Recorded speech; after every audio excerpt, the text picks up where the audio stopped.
Почитувани, добре дојдовте во новото издание на подкастот Живот во зелено. Урбаната мобилност е основата на која лежат заштитата на животната средина, здравите навики и мудрото поврзување на превозните решенија како на општинско, така и на државно ниво. Ова посебно е важно во денешно време, кога хаосот во не само големите, туку и малите градови и населени места е се поевидентен. Како да се реши овој проблем? Како тоа го прават модерните европски и светски градови? Што можеме да пресликаме ние како држава?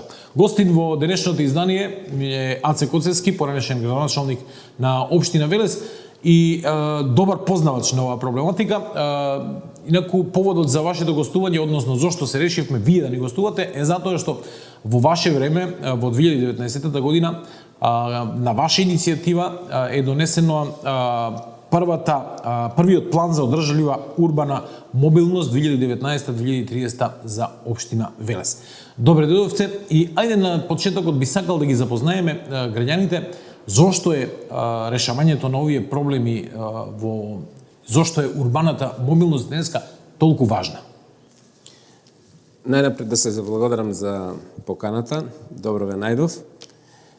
Мило ми е што можеме да поразговараме на оваа, според мене, исклучително важна тема, која за жал во Македонија не е одомаќинета се уште. Иако јас се обидов додека бев градоначалник на двајца министри за транспорт и врски од владата на СДСМ да им ја доближам, да им пренесам што во Европа се превзема и какви се плановите на Европската Унија и колку општините во Европската Унија полагаат на урбаната мобилност и што државите од Европската Унија прават и колку пари им дават на општините, градовите и регионите за да прават вакви планови за одржлива урбана мобилност, затоа што услов за да се добијат пари од Европската Унија се да поседувате таков план. Ние се водевме од фактот дека Велес секогаш во историјата бил авангарден по многу нешта и сакавме да бидеме авангардни и во оваа област. Тоа за среќа тогаш не успеа. Единствено градот Скопје нешто правеше во таа област и Техничкиот факултет од Битола. Ние бевме првата општина во Македонија, како што кажавте, која го донесе планот за одржлива урбана мобилност, кој заедно со стратегијата за развој на Велес како паметен град представуваат интегрално два многу важни, визионерски, авангардни проекти кои го издвоија Велес од другите општини и градови во Македонија. Урбаната мобилност е многу важна затоа што го става човекот во преден план, како што ние додека бев вклучен во тие кругови во тоа време, Велес беше дел од мрежата на југоисточна Европа на градови кои ја фаворизираат урбаната мобилност. Во еден мандат бев и член на управниот одбор и на тој начин на Велес устануваат достапни најновите идеи кои се практицираат во градовите кои се лидери во оваа област во Западна Европа. Значи да се вратам на основното, концептот е човекот да биде во прв план, како што тогаш милувавме да зборуваме, да ги направиме градовите да бидат добри за нашите деца. Затоа што ако се добри за нашите деца, тоа значи дека се добри за сите нас. Значи ли тоа дека нашата генерација нема да го доживее тоа? Тоа е сега една нова теза која се развива, дека нашата генерација, за жал, имаше погрешен концепт на развој на градовите, во кој концепт централно место во мобилноста има приватните автомобили. Затоа надежите на луѓето од оваа област е дека нашите деца ќе учат од нашите грешки и дека ќе ги исправат во иднина и ќе ги постават така работите за човекот да биде во центарот на вниманието, а не автомобилите. Значи, градовите да ги концепираме да бидат направени во интерес на луѓето. Тоа значи дека во прв план треба да биде движењето на луѓето пешки. Втор начин на движење на мобилност да биде со велосипеди. Трет приоритет да биде јавниот градски превоз и тоа ако може да биде со еколошки горива, да не ја загадува животната средина, затоа што многу важен аспект на урбаната мобилност според документите на не само на Европската унија, туку и на Обединетите нации е вкупното загревање на земјината топка во следните 50-100 години да не се зголеми за повеќе од 1,5 степен, за тоа да се постигне треба да се намали емисијата на јаглен диоксид во атмосферата и еден од најдобрите начини за тоа да се направи е да се исфрлат од градските улици и автомобилите кои се најголеми загадувачи. Различни држави имаат различни планови во тој поглед кога тоа ќе го постигнат, затоа се во тренд велосипедите, електричните велосипеди, електричните мопеди, тротинетите, електричните автомобили. Има држави во кои се воведуваат многу поволни услови за граѓаните за да може да набават такви превозни средства, да се даваат разни субвенции со цел да се стимулираат и да се смени таа атмосфера. Се надевам дека во наредниот период и македонските политичари, посебно тие што се во областта на сообраќајот, транспорт и врски, дека ќе станат свесни за оваа работа и дека во Министерството многу повеќе внимание ќе посветат на таа област и дека ќе ги поттикнат и општините и дека ќе ги стимулираат општините да инвестираат многу повеќе на овој план. Коцевски, сакам да ја прашам, кога се граделе големите светски метрополи, се чини дека тогашните архитекти, значи зборувам за време пред, не знам, 1-2 века, веројатно размислувале дека улиците мора да бидат широки, дека, не знам дали имале визија дека некогаш тука ќе се одвива многу по густ сообраќај, па ги направиле такви какви што се. Такви се примерите во речисите европски метрополи. За разлика од нив, македонските градови немаат таков пример. Што се случувало? Не сме имале визионерски архитекти или во што е проблемот? Сосем друга е причината, значи во тој период многу било важно дали државата, градовите биле под османлиско влијание или под австро-унгарско влијание. Па и Србија била под османлиско влијание, но другите градови се повторно има разлика. До Белград е една ситуација, од Земун нагоре спрема Нови Сад е сосем поинаква архитектурата, центрите на градовите. Значи сосем е поинаков концептот во урбанистичкото планирање уште од тоа време. Ова ја прашам затоа што во градовите како нашиве или градовите кои биле под Отоманската империја сега е малку потешко да се изведуваат. Да, посебно Велес е многу сложен како и комплициран, не Велес? само заради тоа што му е таква конфигурацијата, стрмен е теренот, многу е тешко да во вакви услови кога се тесни улиците, градот фактички се заснова на една централна сообраќајница која не може да ја претворите ниту во булевар, ниту има големи можности да се направат велосипедски патеки да се форсира сето тоа, меѓутоа има други алтернативни решенија со ослободување на една од коловозните ленти, посебно на улицата Благој Ѓерев, кај што сега незаконски се паркираат автомобили, која би била ослободена, да речам, за создавање на велосипедска патека, барем во рамничарскиот дел да може да се користи.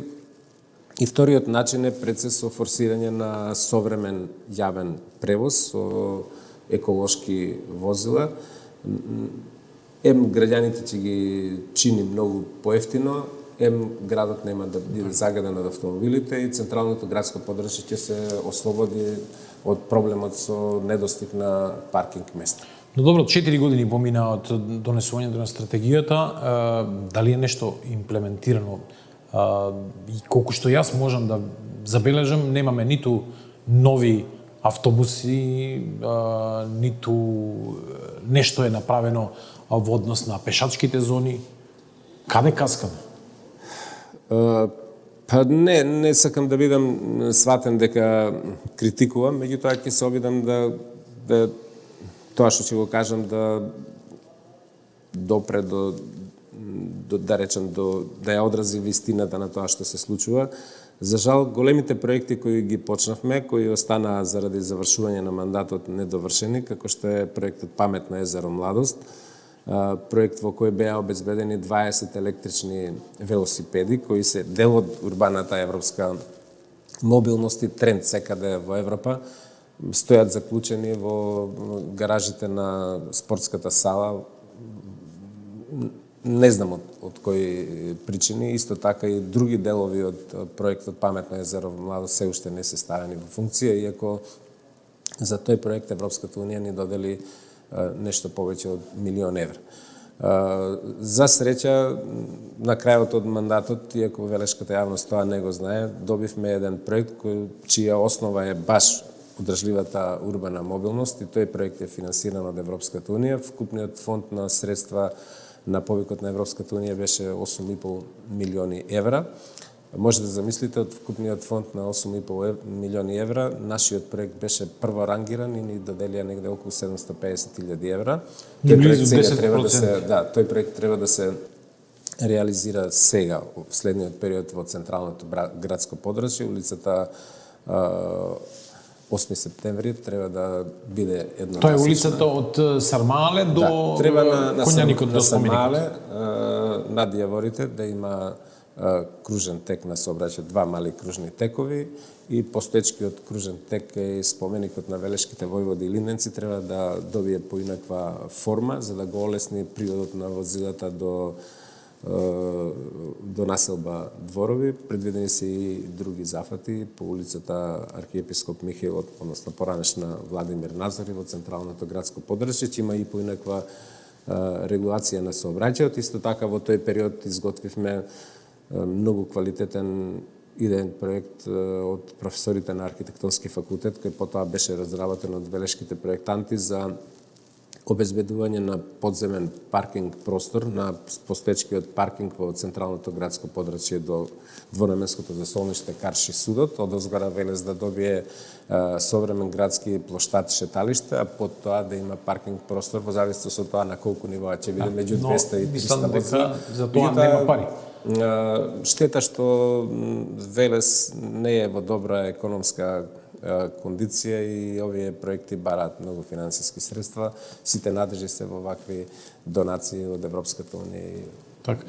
Сега доаѓаме до еден од можеби клучните проблеми, не се само парите во прашање, туку и навиките на луѓето.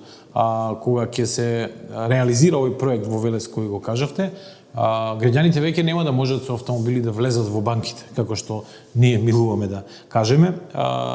Друг е проблемот што на Велес моли да стигаат и паркинг места, но како да ги натераме граѓаните да го прифатат ова што ќе се направи. Своевремено, вие бевте иницијатор во ваше време, во првиот или во вториот мандат, поправете ме ако грешам, на воведување на еднонасочен сообраќај по единствените 2 главни сообраќајници во Велес. Граѓаните негодуваа, меѓутоа 15 години подоцна веќе никој не зборува за тоа, сите се навикнавме. Дали тоа е принципот, навикнувањето? Не, тоа е само една од мерките. Ние тоа го практикувавме и во третиот мандат, воведовме еднонасочно одвивање на сообраќајот на улиците во околината на училиштето Васил Главинов, и тоа се покажа како многу добра мерка, затоа што од една страна имаме побрзо одвивање на, не побрзо во смисла на пофлуентно, за да има што помалку издувни гасови, а не да биде брзо па да биде небезбедно за течењата. А од друга страна се добива по една коловозна лента за паркирање на возилата. Значи добивате и паркинг простор, а од друга страна побезбедно одвивање на сообраќајот. Мојот став е дека ние не треба да измислуваме топла вода. Другите држави, посебно од Западна Европа, се далеку пред нас. Ние треба само да ги следиме нивните практики и како добри практики не само да ги препишуваме, туку да ги прилагодуваме, да ги превземаме и да ги прилагодуваме на нашите специфични услови, традиција, менталитет, конфигурација на теренот. Мислам дека е тоа решението и таа пракса треба да продолжи понатаму.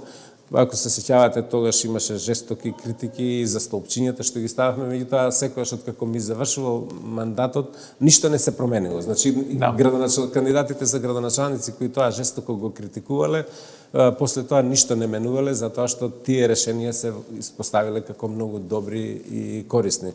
Единствено што ме разочара е фактот што за жал се здружија советниците и од ВМРО и од СДСМ и што го укинаа проектот за зонското паркирање во Велес од популистички причини за да се додворат на граѓаните.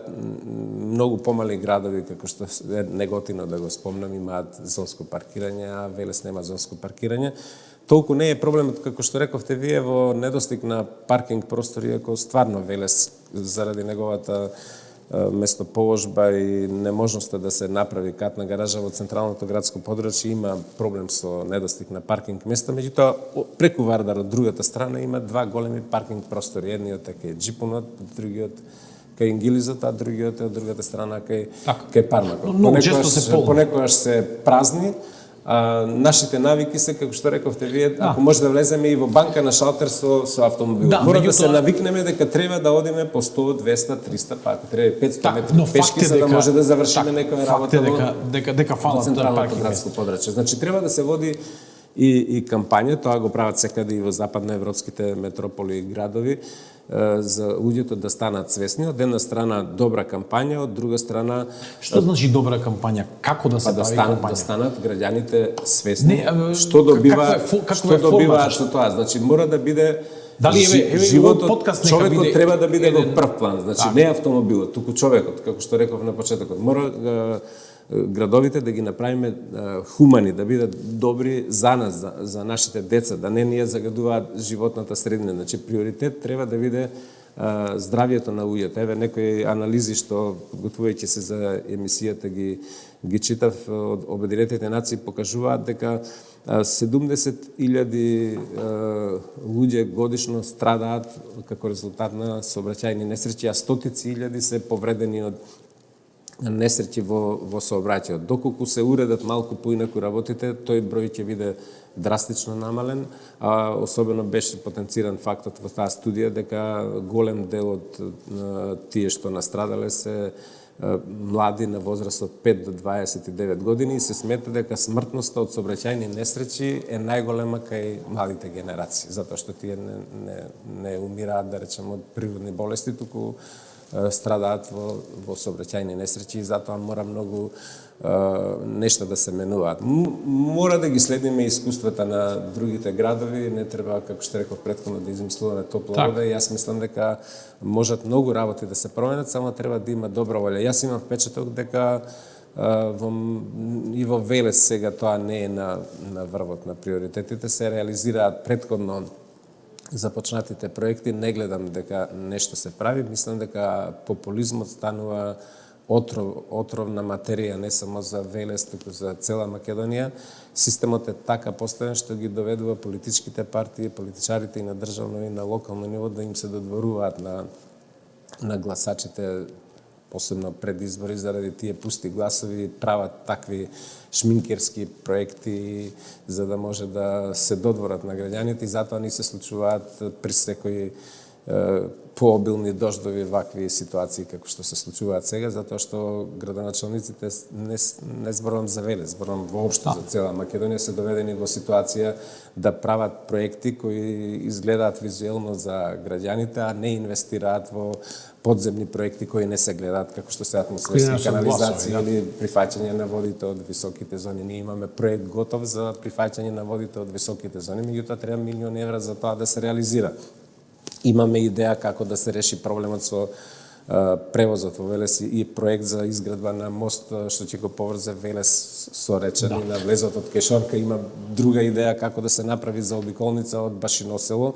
Целиот сообраќај кој сега минува За жал, преку шорка од кај општина низ цел град за да отиде до Чашка, до Богомила и до индустријската зона во Превалец, а многу паметно решение би било да се направи заобиколница од кај Башиносело преку Варас, зад Топилница или под или зад Топилница, да го заобиколи веле зад Киро Чучук за да дојде до Превалец. Како да дојдеме до реализација на Ќе дојдеме до реализација тогаш кога ќе ги сменат навиките Велешани и тие што припаѓаат на ВМРО и што припаѓаат на СДСМ, кога ќе има повеќе луѓе по потекло од Велешани, по потекло од Велес во високите кругови на власта и кои многу повеќе ќе лобираат за Велес. Целиот концепт на македонската политика е секој лобира за своја страна. Гледате, како се развива Струмица, се развива Крива Паланка, се развива Куманово.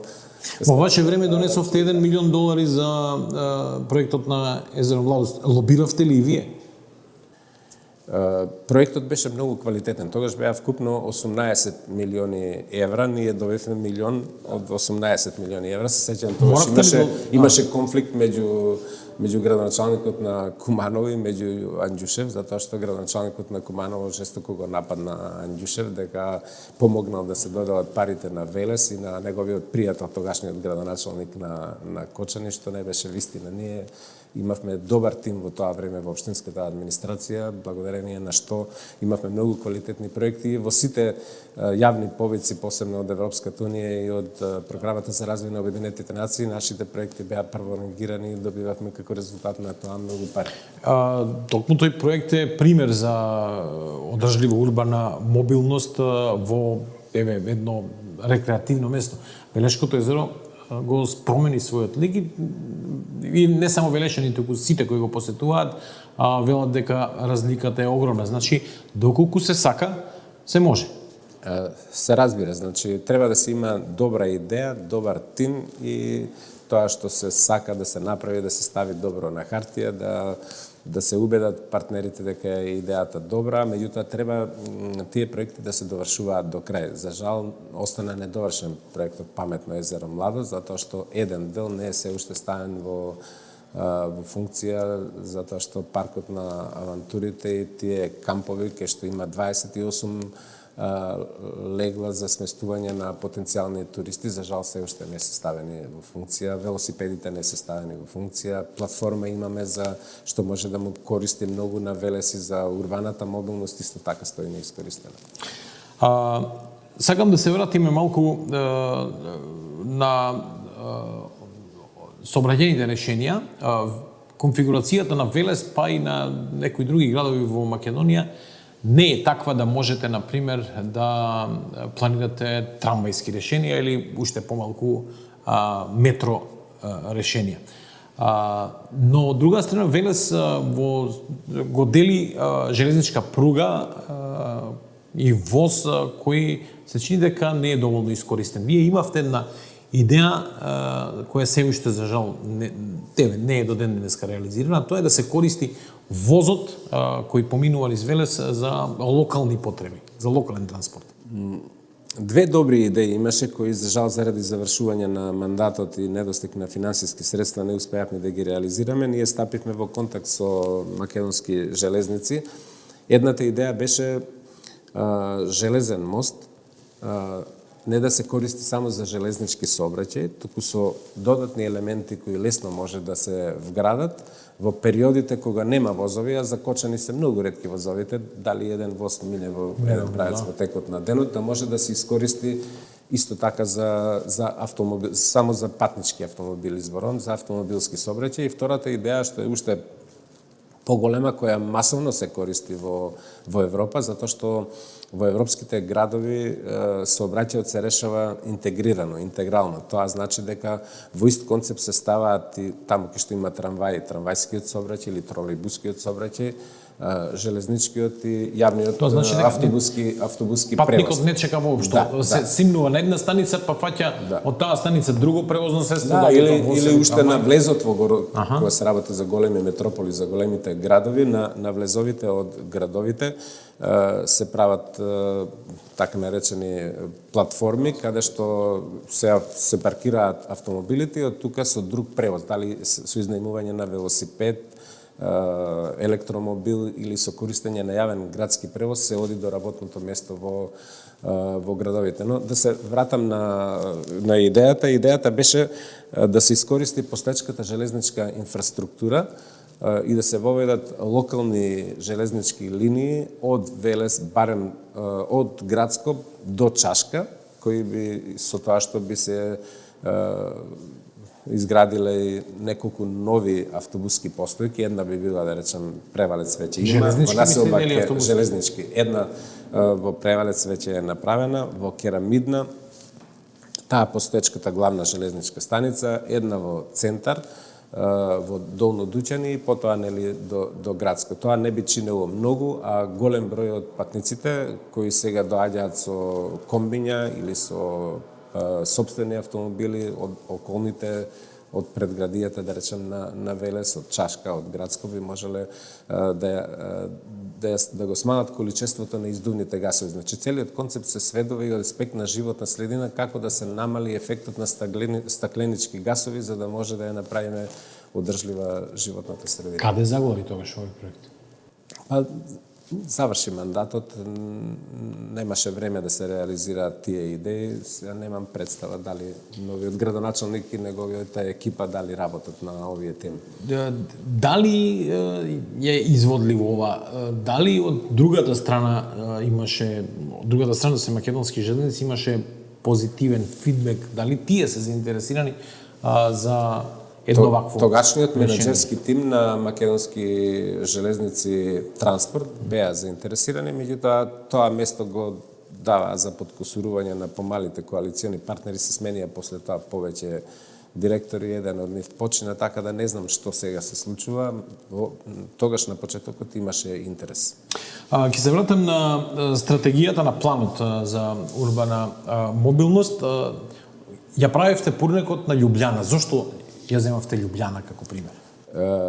Словенија е прекрасна држава, многу е добро организирана. Градоначалникот на Љубљана е повеќе мандати градоначалник.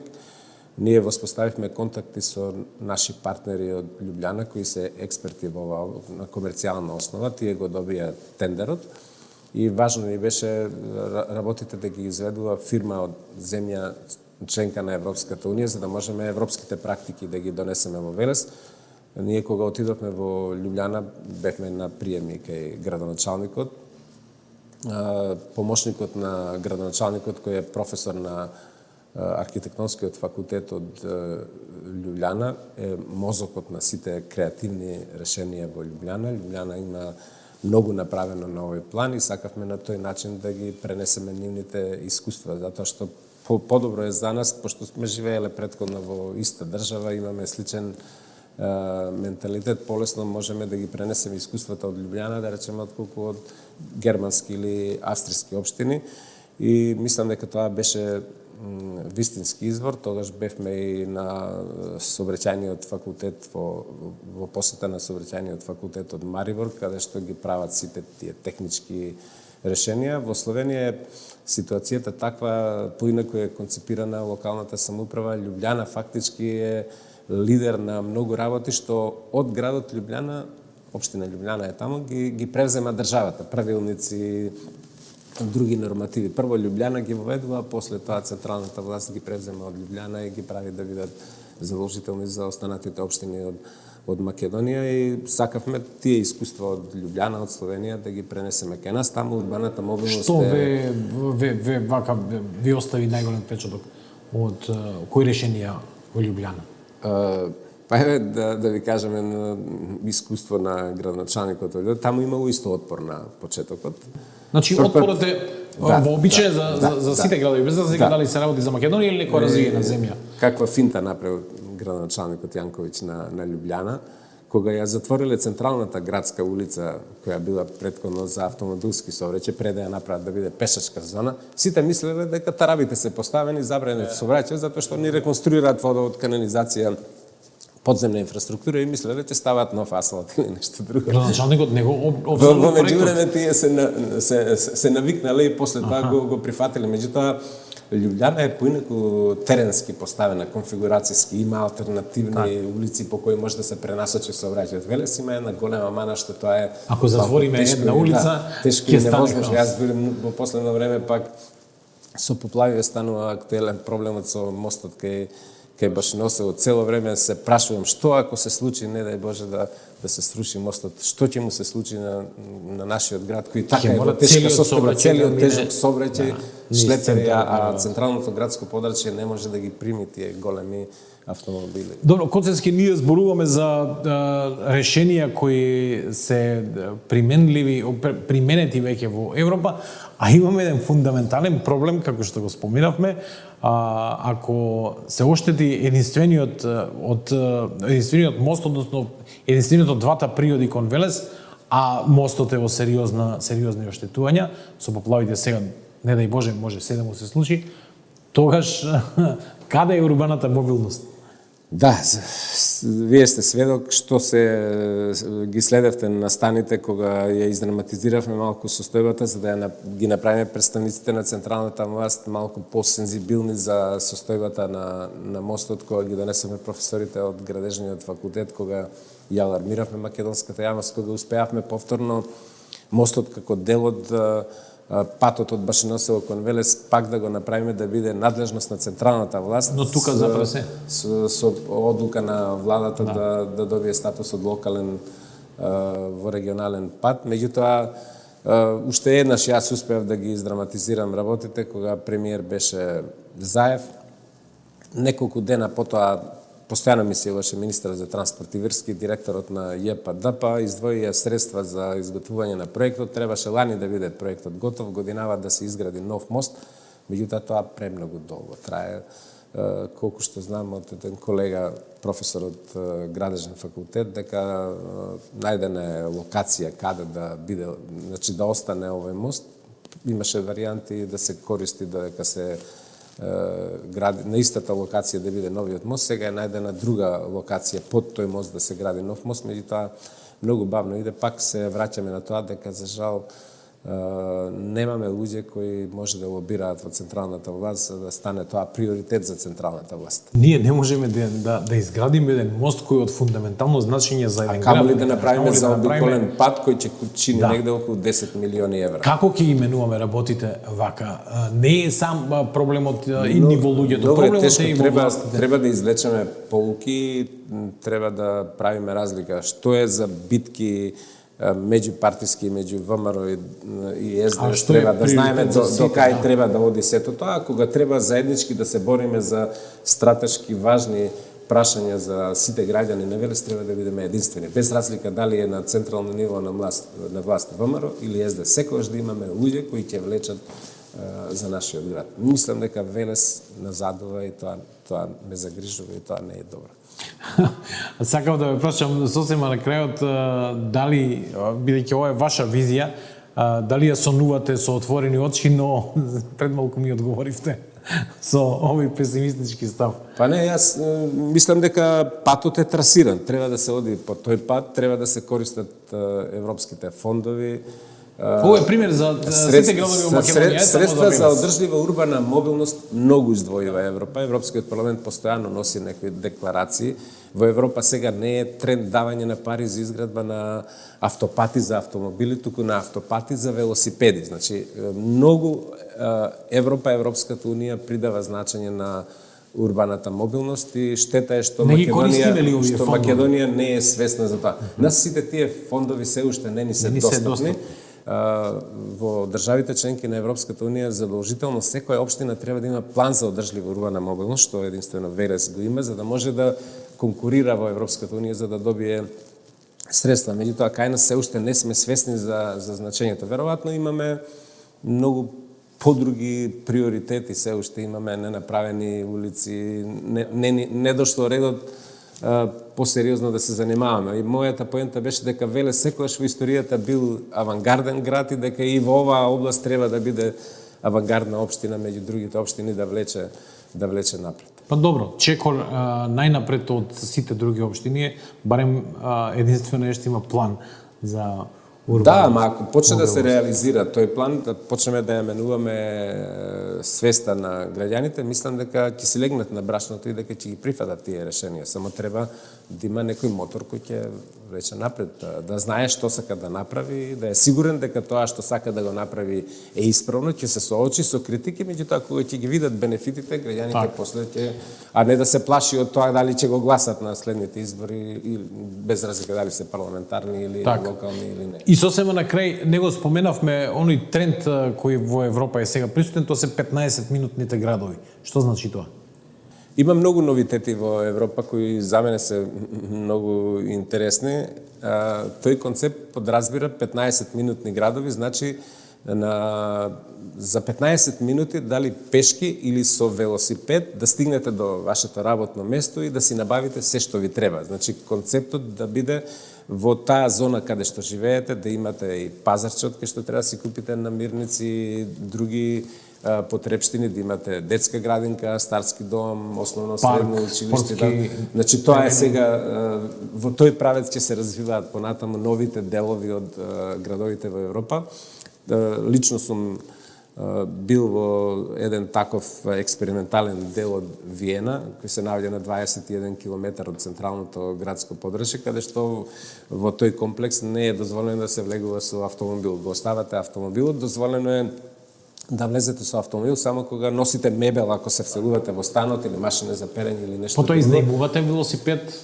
Да, и со велосипед се вози. Исто така имаше многу интересни решенија имав прилика пред неколку години да присуствувам на сајмот на паметни градови кој традиционално се одржува во Барселона, Шпанија исто така е многу напред, Мадрид има многу интересни решенија, германските градови имаат интересни решенија, се воведува се помасовно бесплатен јавен градски превоз со цел да ги привлечат луѓето да што помалку да ги користат приватните автомобили за да не ја загадуваат животната средина, даваат субвенции големи за набавка на велосипеди, електрични велосипеди, масовно се користат автомобили на електричен погон, дури има и еден пример во австријски мали градчиња каде што има бесплатен такси превоз од волонтери таксисти кои ги возат старите лица и лицата кои имаат проблеми, инвалидитет или нешто слично.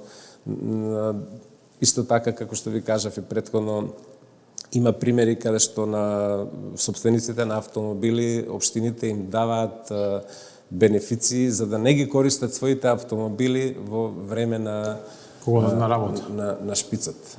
Или кога заминуваат на работа, ако заминуваат со велосипед, тогаш добиваат бенефиции од газдите. Да, не, сега е тоа тренд, значи да се обврзат собствениците на фирмите, на предпријатијата, да им даваат финансиски стимул на вработените кои на своето работно место ќе идат со велосипед наместо со автомобил. Примерите ги имаме, потребно е стратегијата. Не треба ништо да измислуваме, само тоа што го веќе други го прават, да го прилагодиме на нашите специфични потреби, менталитет, традиција, не само да ги пресликуваме, туку да ги прилагодиме и да направиме добра подготовка на јавноста која е доста скептична посебно во Велес, за да може тие решенија да бидат на почеток прифатени, а не со задоснување. Коцевски ми беше задоволство што имавме прилика да поразговараме на оваа тема. Ви благодарам на гостувањето. А вам, почитувани, ви благодарам за тоа што не следевте и во ова издание на подкастот Живот во зелено. Се гледаме следниот пат. Пријатно.